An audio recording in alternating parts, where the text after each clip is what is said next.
Aaron Rodgers seems remarkably at peace facing the Green Bay Packers for the first time since his trade to the Jets. 5 years in the making, this matchup could have been about revenge, yet Rodgers shakes his head at the notion. He speaks fondly of his years in Green Bay, the organization, and the man who replaced him, Jordan Love. Rodgers recalls the 2020 draft announcement, knowing the end of his Packers era was near, yet he embraced the change with grace.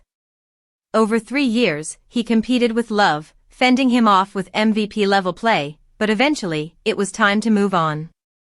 Rodgers and Love maintain a respectful relationship, exchanging notes on opponents and sharing insights, evolving from a student-slash-teacher dynamic to genuine camaraderie.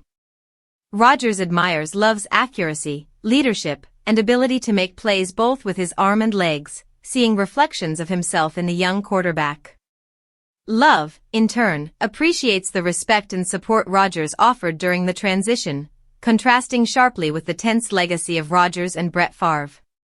Through it all, Rodgers cherishes his Packers identity, stating he will always retire as a Packer.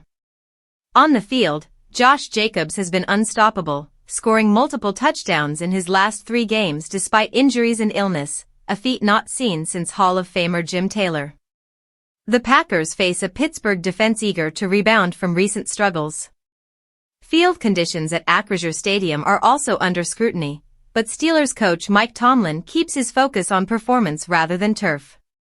Meanwhile, Lucas Havrisik has stepped up as a reliable substitute kicker, going perfect in his first 2 games and setting a Packers record with a 61-yard field goal.